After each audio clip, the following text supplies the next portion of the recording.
অবরুদ্ধ গাজা উপত্যকায় চলা ইসরায়েল ও ফিলিস্তিনের স্বাধীনতাকামী সশস্ত্র সংগঠন হামাসের মধ্যে জিম্মি ও বন্দি বিনিময় নিশ্চিত করতে আলাপ আলোচনা চলছে। ৩ দফায় একটি দীর্ঘমেয়াদী চুক্তি বাস্তবায়নের লক্ষ্যে দুপক্ষের মধ্যে পরোক্ষ আলোচনা চালাচ্ছে মধ্যস্থতাকারী ৩ দেশ মার্কিন যুক্তরাষ্ট্র, মিশর ও কাতার। সম্প্রতি ওই দীর্ঘমেয়াদী চুক্তির একটি খসড়া লেবাননের প্রভাবশালী গণমাধ্যম আল মায়েদিনের কাছে পৌঁছায়। এরই ভিত্তিতে সংবাদ মাধ্যমটির প্রতিবেদনে বলা হয়, খসড়া প্রস্তাবে মূলত ৩টি ধাপে যুদ্ধবিরতি বাস্তবায়নের কথা বলা হয়েছে। এতে শুধুমাত্র জিম্মি ও বন্দীদের বিনিময়ের কথা বলা হয়নি, গাজাসহ এই অঞ্চলের শান্ত পরিবেশ সৃষ্টির বিষয়টিতেও জোর দেওয়া হয়েছে। এই প্রসঙ্গে হামাস প্রধান ইসমাইল হানিয়া বলেছেন, গাজা উপত্যকায় যুদ্ধবিরতির জন্য ইসরায়েলের সঙ্গে পরোক্ষ আলোচনা চালিয়ে যেতে একটি প্রতিনিধি দল শিগগিরই মিশর সফর করবে। মিশরের গোয়েন্দা প্রধান আব্বাস কামেরির সঙ্গে ফোনালাপের পর ২ মে এই তথ্য জানান হামাস প্রধান।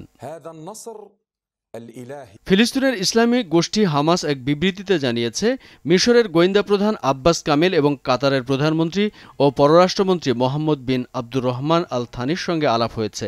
গাজায় যুদ্ধবিরতির ইস্যুতে আলোচনার জন্য মিশর যাচ্ছে একটি প্রতিনিধি দল।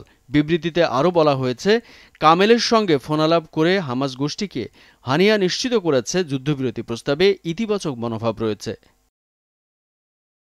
এর আগে হামাস জানিয়েছিলেন, ইসরায়েলের বর্তমান অবস্থা সম্পর্কে জানা গেছে, সে বিষয়ে আমাদের অবস্থান জানানোর আগে এ বিষয়ে আলোচনা করা হবে। মিশরের সংবাদ মাধ্যম আল কাহিরা নিউজ এক অজ্ঞাত উচ্চ পর্যায়ের সূত্রের বরাত দিয়ে জানিয়েছেন, আগামী 2 দিনের মধ্যে কায়রোতে পৌঁছবে হামাসের প্রতিনিধি দল।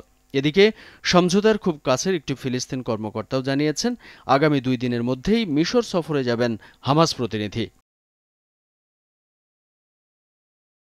বিবৃতিতে বলা হয়েছে, কায়রোতে অনুষ্ঠিতব্য আলোচনায় লক্ষ্য হচ্ছে একটি পরিপক্ক চুক্তি করা, যা ফিলিস্তিন জনগণের দাবি অর্জন এবং ইসরায়েলি আগ্রাসন বন্ধ করবে। হামাসের আরেকটি বিবৃতিতে বলা হয়েছে, কাতার ও মিশরের মধ্যস্থতার মাধ্যমে একটি পরিপক্ক চুক্তি করার জন্য আলোচনা করতে সম্মত হয়েছেন হানিয়া ও কাতারের প্রধানমন্ত্রী।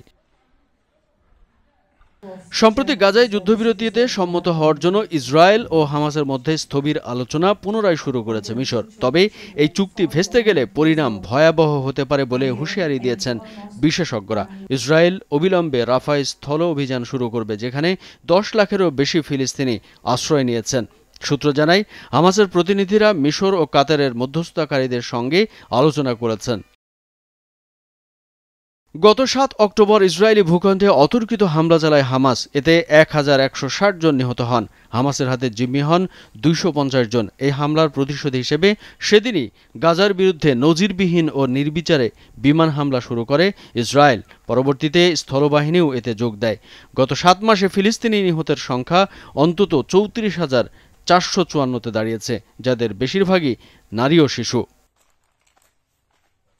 কামরুজ্জামান আরিফ, ভোরের কাগজ।